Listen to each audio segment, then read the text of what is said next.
The Central Galactic Academy training arena smelled like recycled air and overconfidence.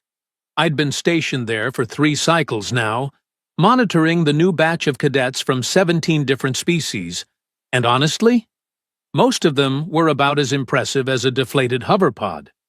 But today was different. Today, we had a human.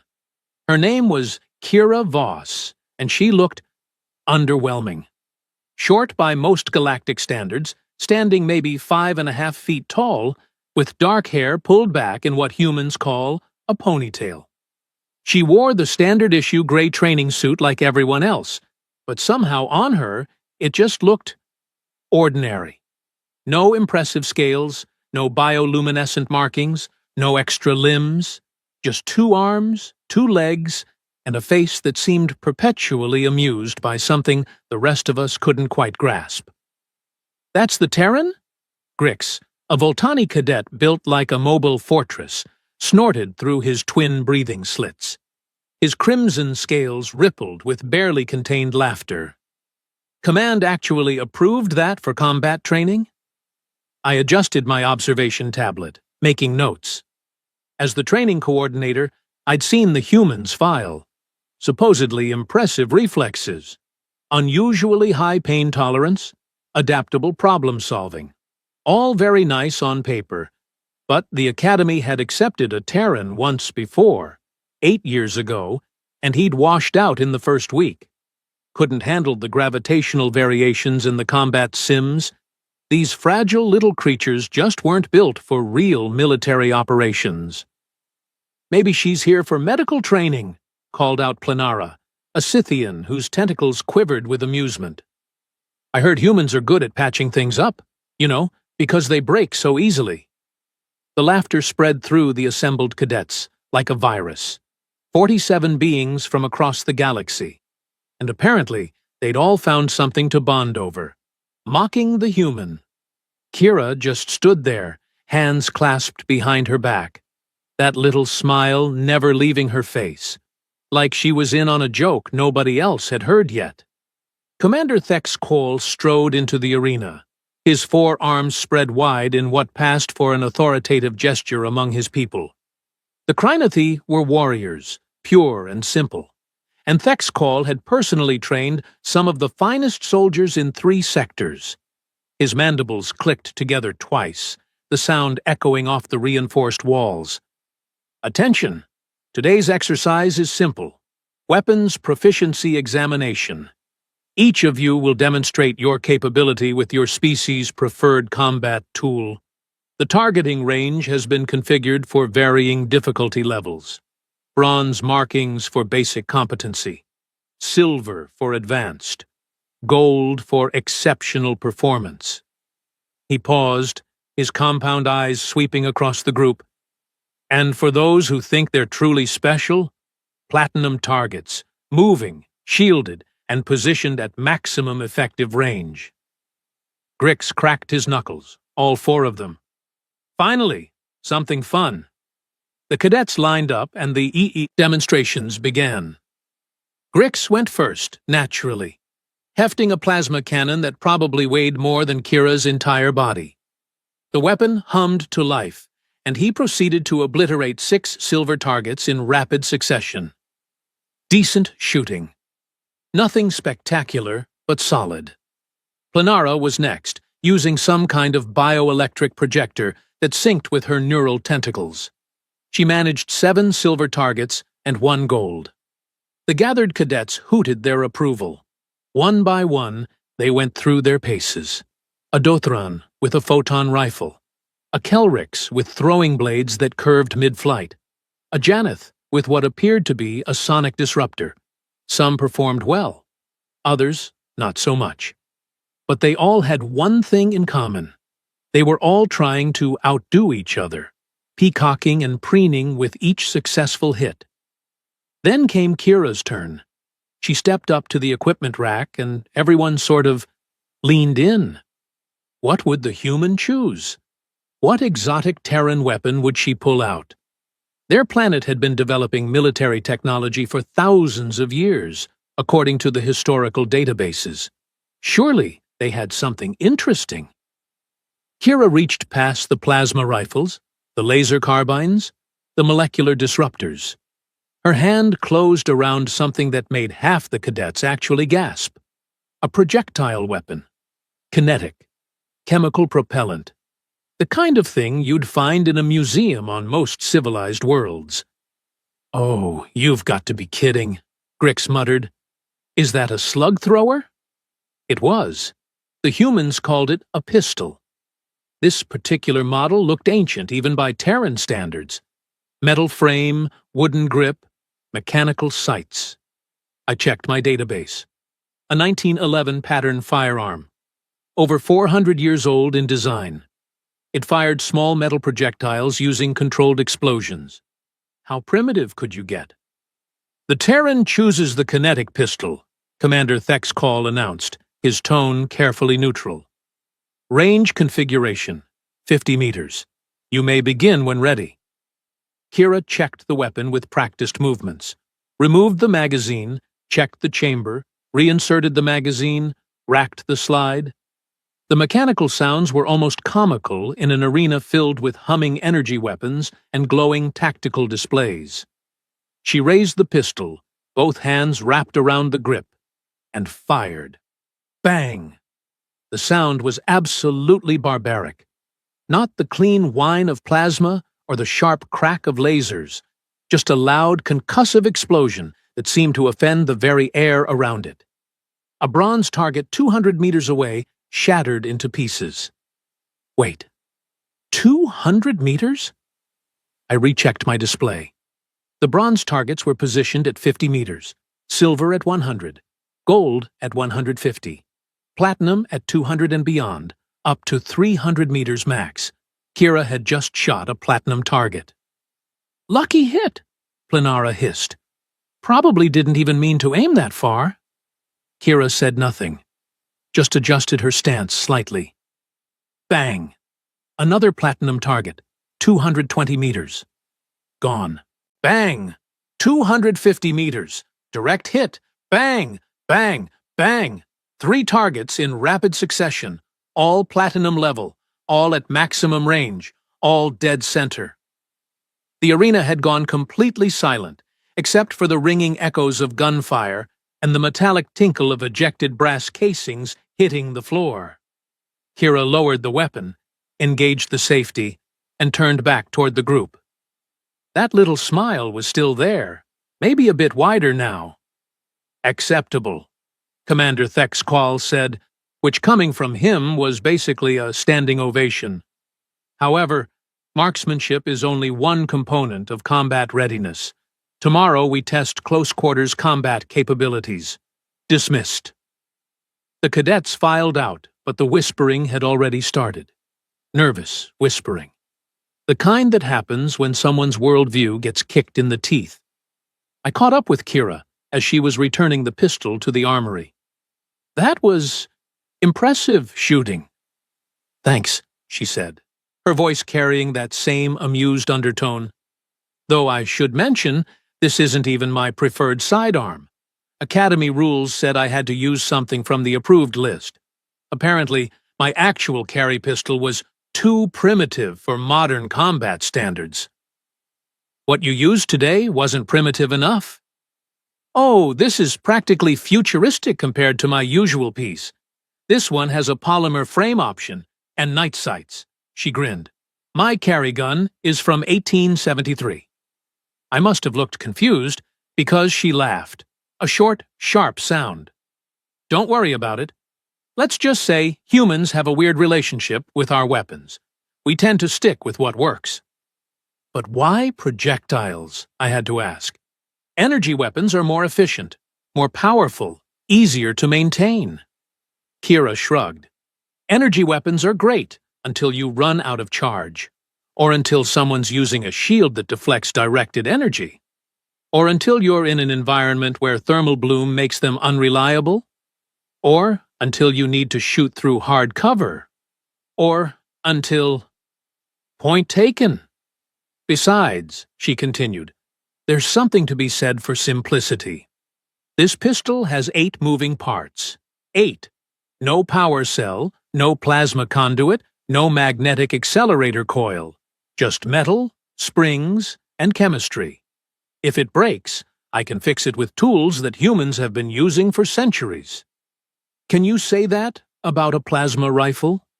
She had a point, though I wasn't about to admit it. That night, I reviewed the day's footage, watched Kira's performance again. The smooth draw, the controlled breathing, the absolute mechanical precision of each shot.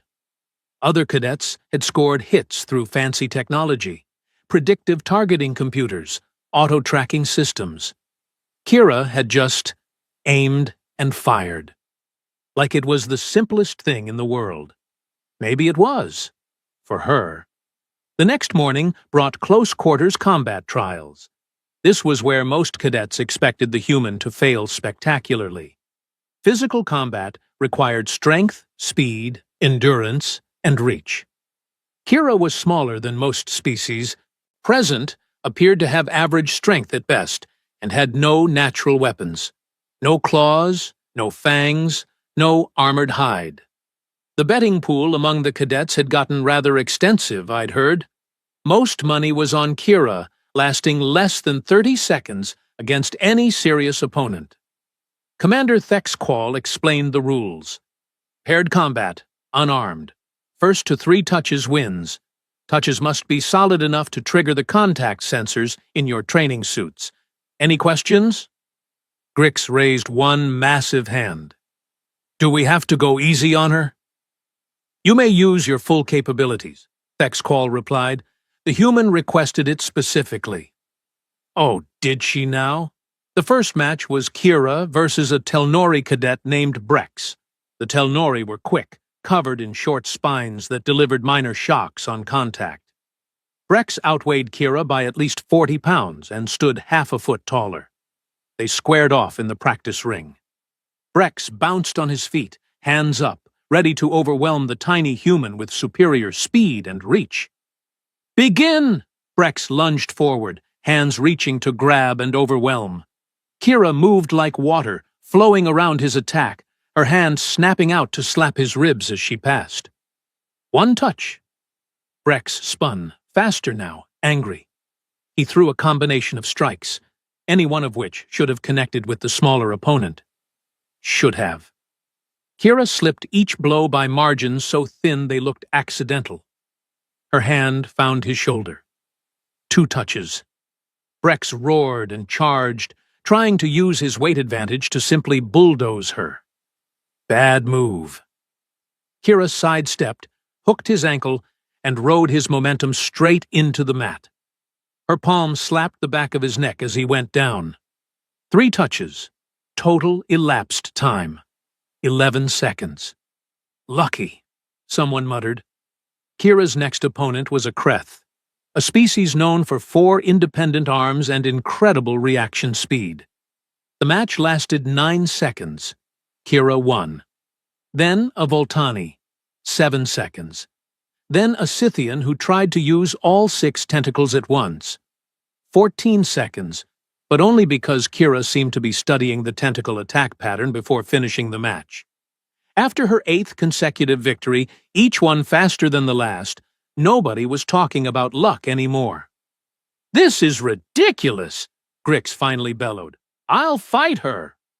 Commander Thexqual's mandibles twitched. You wish to challenge Cadet Voss? Absolutely. This ends now. Kira just nodded, still wearing that infuriating little smile. They faced off. Grix was massive, easily twice Kira's weight, with natural armor plating and strength enough to bend steel bars. He was the top-ranked physical combat student in the entire class. I won't go easy on you, human, he growled. Good, Kira replied. I'd be insulted if you did. Begin. Grix came in like a freight train, using every ounce of his size and power. His strategy was simple. Overpower. Overwhelm. Dominate.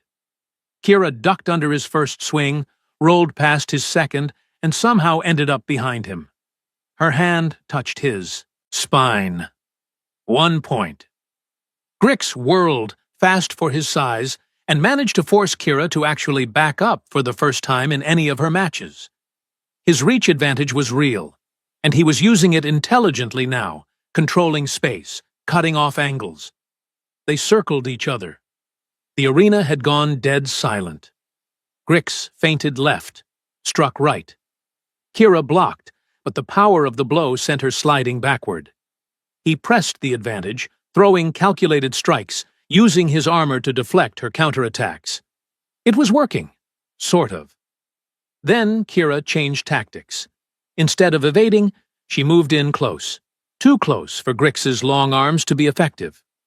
She struck 3 times in rapid succession, targeting nerve clusters that I didn't even know existed on Voltani anatomy. Grix's left side went numb. His arm dropped. Kira's hand found his ribs. 2 touches. "How did you—" Grix managed. "Studied," Kira said simply, then swept his legs out from under him with a move that should not have worked on someone with his low center of gravity. But it did. 3 touches. The arena exploded with noise. Shock, disbelief, and, from a few cadets, grudging respect.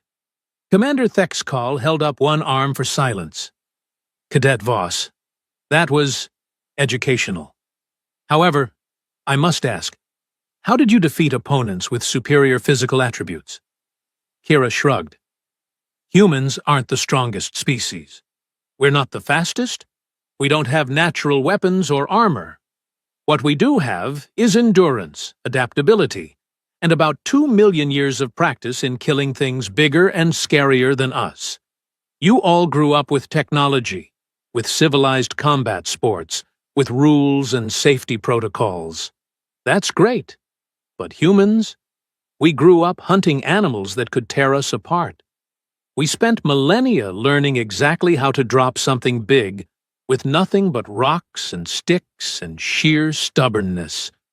That kind of experience doesn't go away just because we invented spaceships." She looked around at the assembled cadets. "You're all used to fighting opponents who play fair, who follow the same combat doctrines you learned in training. I'm used to fighting things that want to eat me and don't care about fair." "So you studied our weaknesses?" Planara asked quietly. "I studied everything.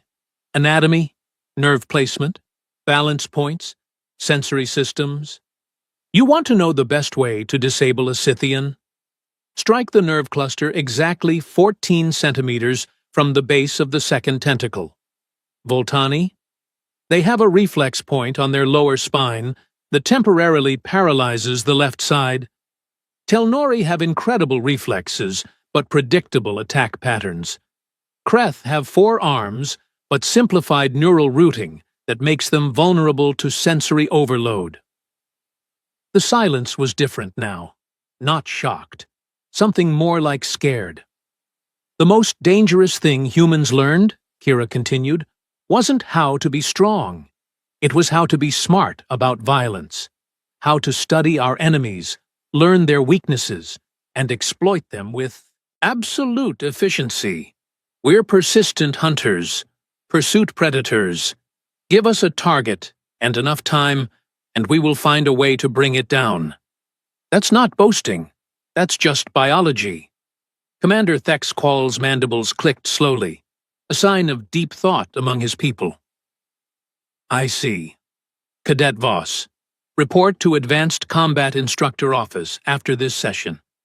The rest of you, continue training. Apparently, you all have much to learn." As the cadets dispersed, I noticed Grix approaching Kira. His scales had shifted to a muted purple, a sign of respect among Voltani. "That nerve strike," he said quietly. "You could have used it first. Finished the match in seconds like the others.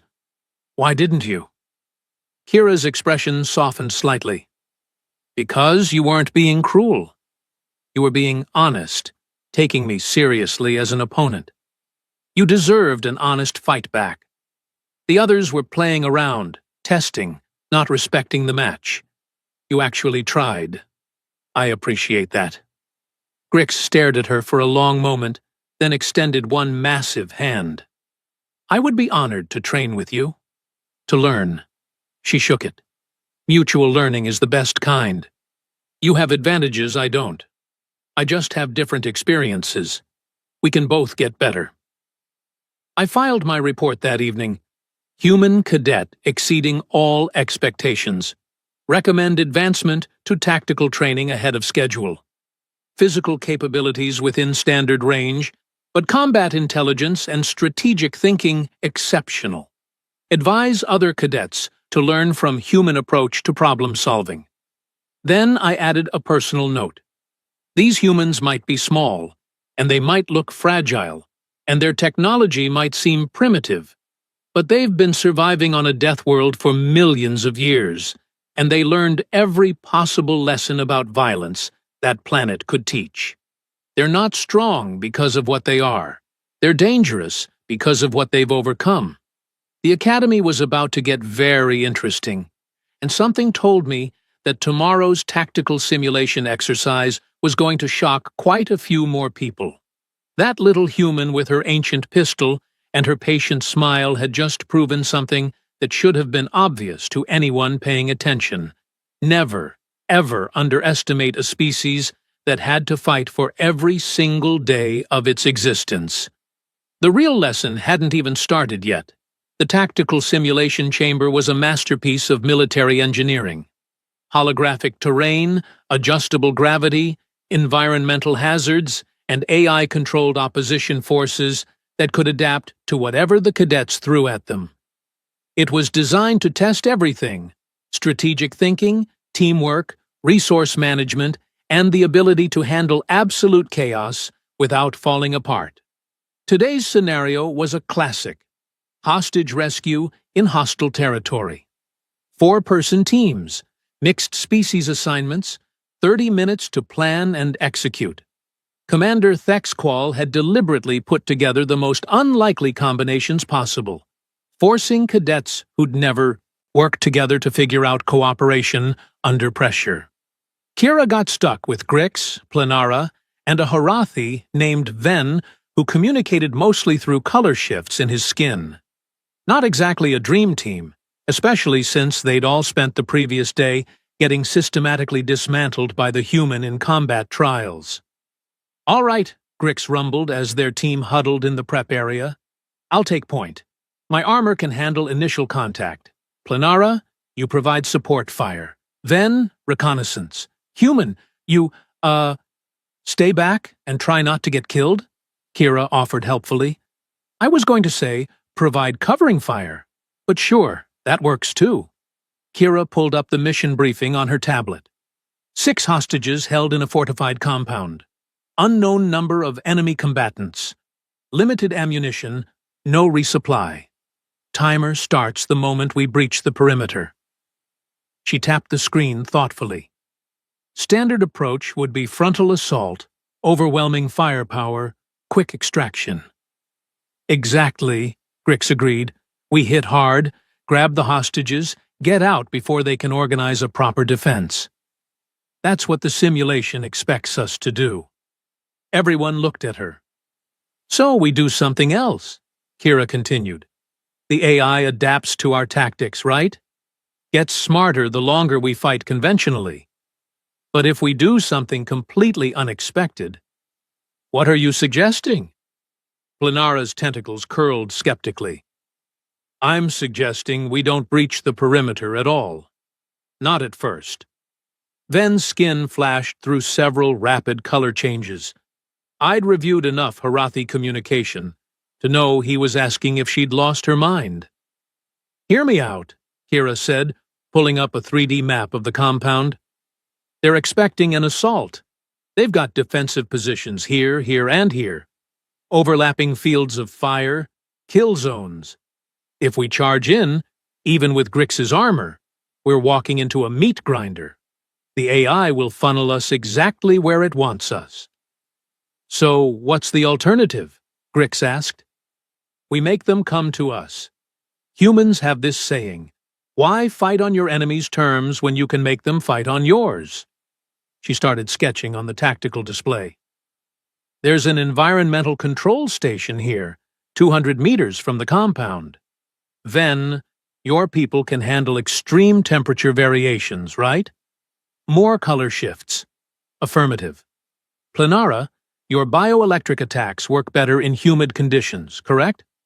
Yes, but I don't see... And Grix, your armor has built-in thermal regulators. Standard equipment, but so what? Kira's smile turned slightly predatory.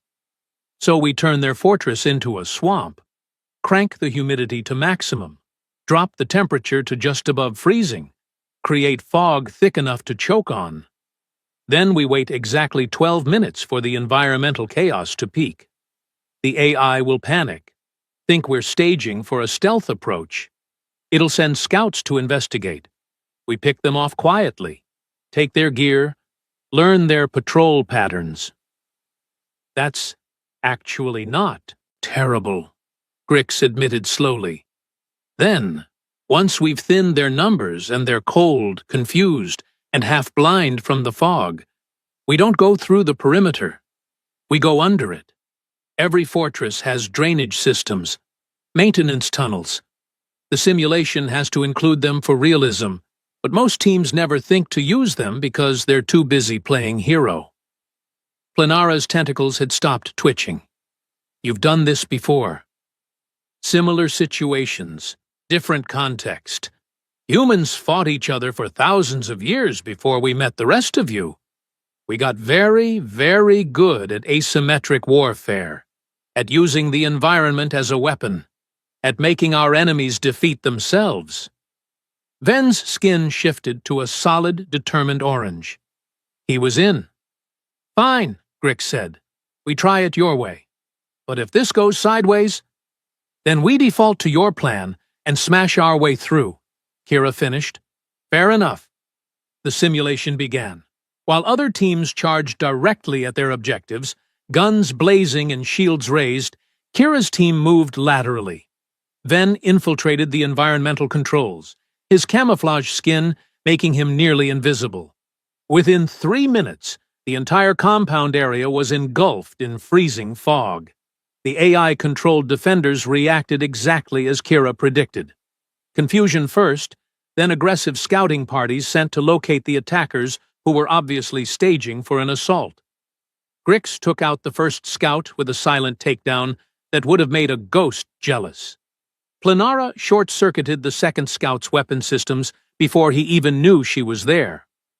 Ven simply materialized behind the third, delivering a nerve strike that dropped the target instantly.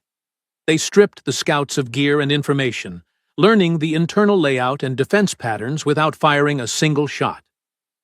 Drainage access point located, Kira whispered into the comm. 17 meters east of primary entrance. Guard presence, 0. They're all focused on the walls. The team slipped underground, moving through maintenance tunnels that were cramped, dark, and absolutely ignored by the fortress defenders. 12 minutes into the simulation, they emerged inside the compound, behind enemy lines, completely undetected. The hostages were being held in a central building, guarded by 6 defenders. In a normal assault, getting to them would have required fighting through 3 defensive layers and taking significant casualties. Kira's approach was different. Ven, you're up. Color pattern, emergency evacuation signal. The guards should recognize it from their training protocols. Ven's skin erupted in a specific pattern of rapid flashes. Outside the building, alarms started wailing. The AI interpreted the signal as a legitimate emergency, and 4 of the 6 guards rushed out to investigate. That left 2. Grix kicked the door in, his armor absorbing the surprised guards' initial shots. Planara was through the opening immediately, her bioelectric discharge dropping both targets before they could adjust their aim. The hostages were secured in 43 seconds. Extraction was almost boring in its efficiency. Back through the tunnels, out past the perimeter that was still focused on external threats, and across the evac line with 22 minutes remaining on the clock. Commander Thex Qual was waiting at the debrief station, his mandibles working in that way that suggested he was processing something deeply confusing. Cadet Voss, your team completed the objective in 7 minutes and 16 seconds. That is the fastest completion time in the history of this simulation. 0 casualties, 0 injuries. Ammunition expenditure, minimal. Can you explain your tactical approach? We didn't fight their fight, Kira said simply. The simulation expected us to be heroes, to charge in, trade shots, win through superior firepower or courage or whatever. Instead, we changed the battlefield, gathered intelligence, avoided direct conflict wherever possible, and struck only when we had overwhelming advantage. It's not glorious, but it works. That is not standard galactic military doctrine. No, sir, it's not. But humans didn't develop standard doctrine until recently. We spent most of our history outnumbered, outgunned, or both.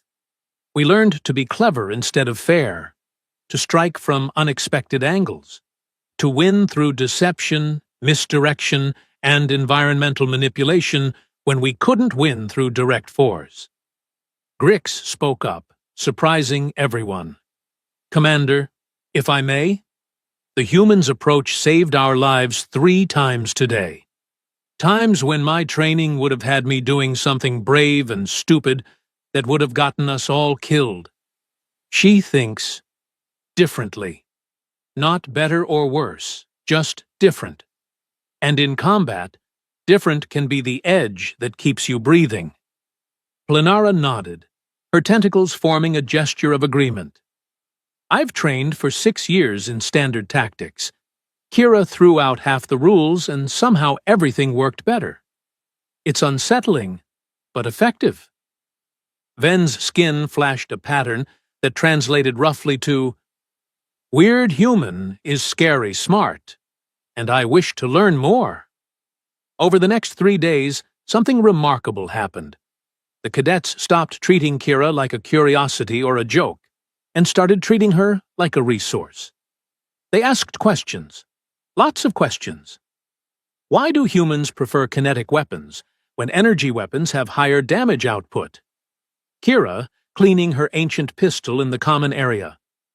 Because kinetic projectiles don't care about energy shields, electromagnetic interference, or power cell availability.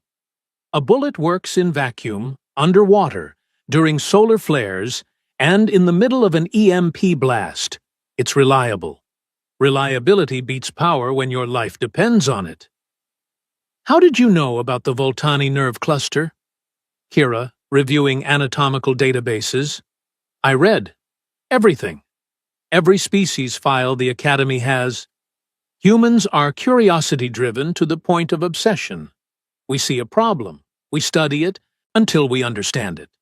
Then we study it more until we can exploit it. It's kind of our whole thing. Do humans really come from a death world? Kira, laughing. Earth isn't that bad. Sure, we have predators that can smell blood from miles away, weather patterns that can level cities, microscopic organisms that can kill you in dozens of creative ways, plants that are actively poisonous, and enough natural disasters to keep life interesting. But you know what? We're still here. We adapted. We learned. We turned every threat into a lesson about survival. The real turning point came during the final examination, a week-long field exercise on an actual hostile planet. 20 teams, wilderness survival, live fire exercises, and genuine danger. Not simulated. Real. Kira's team now consisted of cadets who'd specifically requested to work with her. Grix, obviously, Planara, Ven, plus 2 additions. A Kelrix named Tora, who specialized in reconnaissance, and a Janeth named Bex, whose sonic weapons made her terrifying at close range. They were dropped in a jungle environment that made Earth's Amazon look friendly. Gravity 0.8 standard. Atmosphere breathable, but humid enough to drown in. Native predators that considered cadets to be a delightful new addition to the local menu. Most teams set up fortified camps, posted guards, and basically waited for the week to pass while completing the minimum required objectives. Kira's team built traps. Lots of traps. Humans are persistent hunters, she explained, while showing them how to construct a deadfall trap from local materials. But we're also lazy when we can be. Why chase prey for hours when you can make the prey come to you? Or better yet, make the environment do the hunting for you? Within 2 days, they'd established a perimeter defense system that would have made a military engineer weep with joy. Tripwires connected to alarm systems, pit traps disguised with natural foliage, snares that could catch anything from small scavengers to the local equivalent of bears. Not to kill, just to warn and deter. "We're not here to wipe out the local ecosystem," Kira said, when Bex questioned the non-lethal approach. "We're here to coexist with it for a week. Make enough noise, present enough of a challenge, and most predators will decide we're not worth the effort. Earth's predators taught us that. Humans aren't top of the food chain because we're the biggest or strongest. We're top because we're the most annoying prey in the history of evolution." The strategy worked beautifully. While other teams fought off nightly attacks and dealt with injuries, Kira's group slept soundly behind their defensive network. They completed every required objective with time to spare, and even helped extract another team that got pinned down by a pack of local predators. On the final day, Commander Thex Qual visited their camp personally. He examined their setup, noting the sophisticated simplicity of their defenses, the efficient use of local resources, the complete lack of technology in favor of practical mechanical solutions. "Cadet Voss, this is exceptional work, but I must ask, is this approach teachable? Can you train others in human tactical philosophy?" Kira considered the question seriously. "Some of it, sure. The mechanics, the techniques, the specific tactics. Those can be taught. But the mindset? That's harder. Humans learned to think this way over millions of years of being prey that decided to become predators. We learned to turn weakness into strength, to use intelligence to overcome physical limitations, to be creative with violence because we had to be. You can teach the skills, but the instinct, that comes from experience, from failing, adapting, and trying again. Then you will fail, Thexcall said simply. Everyone froze. "You will fail," he repeated, "and you will learn. And you will teach others to learn from failure. This is the human gift, I think. Not that you win easily, but that you refuse to accept defeat as permanent. Every loss becomes data. Every mistake becomes a lesson. This is why you will make an exceptional officer, Cadet Voss. Not because you are perfect, but because you understand that perfection is impossible, and success comes from improving constantly." He turned to address the entire team. "All of you have learned something valuable this week.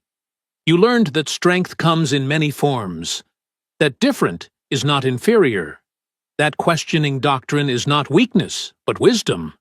The galaxy needs soldiers who think, who adapt, who understand that the best warrior is not the one who never loses, but the one who learns from every battle." 6 months later, graduation day arrived. Kira Voss stood in formation with her class, wearing the uniform of a junior tactical officer. Her pistol, that ancient 1911 that had caused so much amusement on day one, was holstered at her side. Officially sanctioned now. Approved as a secondary weapon system for human personnel who preferred kinetic options. The laughter was long gone, replaced by respect, by curiosity, by a genuine desire to understand the human approach to warfare and survival. Grix, now her officially designated training partner, stood beside her at attention. Planara was 2 rows back, having earned top marks in adaptive tactics. Ven had requested assignment to human contact divisions, fascinated by Terran combat philosophy. As Commander Thexqual presented the graduates with their commissions, he paused when he reached Kira. The Central Galactic Academy has been training warriors for 400 years, he said, his voice carrying across the assembled crowd. We have refined our methods, perfected our doctrine, created soldiers of exceptional quality. And then we accepted our first successful human cadet, and she taught us something we had forgotten. That doctrine is a beginning, not an ending. That rules exist to be questioned. That the most dangerous opponent is not the strongest or fastest, but the one who refuses to fight the battle you expect. He handed Kira her commission chip. Officer Voss, you came here to learn. Instead, you taught. Thank you for reminding us why we train. Not to create soldiers who follow orders perfectly, but to create leaders who know when to break the rules intelligently.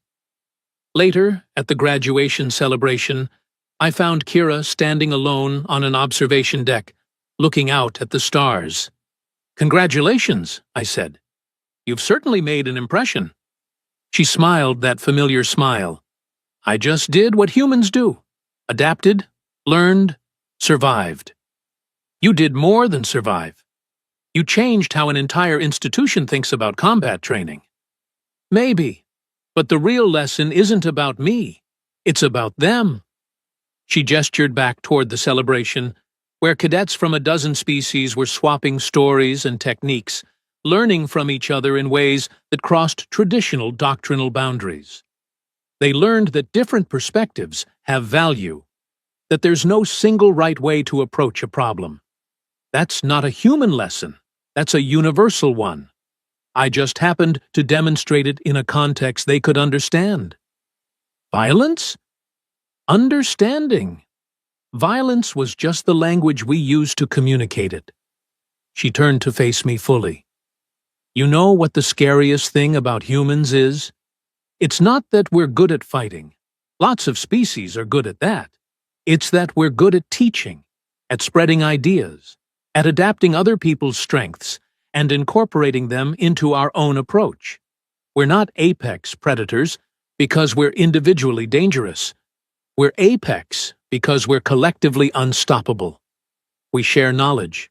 We build on each other's successes. We turn every interaction into a learning opportunity. Is that a threat? It's a promise. Humans just joined the galactic community. We're going to learn everything we can from everyone we meet. And we're going to teach everything we know to anyone willing to listen. In 50 years, 100 years, the galaxy won't remember that humans were small or weak or primitive. They'll remember that we changed how people think about problems, how they approach challenges, how they define success. She picked up her drink, that ancient pistol visible at her hip, a reminder of where humanity had come from, and perhaps a hint of where they were going. So yeah, they laughed at the human. Past tense. Now they're learning from her. And honestly, that's a much better outcome for everyone. I watched her rejoin the celebration, immediately surrounded by cadets eager to hear more human stories, more tactical insights, more of that strange Terran perspective that turned conventional wisdom sideways and somehow made everything work better. The Academy would never be quite the same. And judging by the enthusiasm in that room, the galaxy was about to get a lot more interesting. Somewhere out there, other humans were graduating from other academies, joining other services, spreading that same philosophy of adaptation and creative problem-solving. The galaxy had spent millennia developing its military doctrines, its combat philosophies, its understanding of warfare. Humanity had just shown up and politely suggested there might be other ways to think about things. The scary part? They were right, and they were just getting started.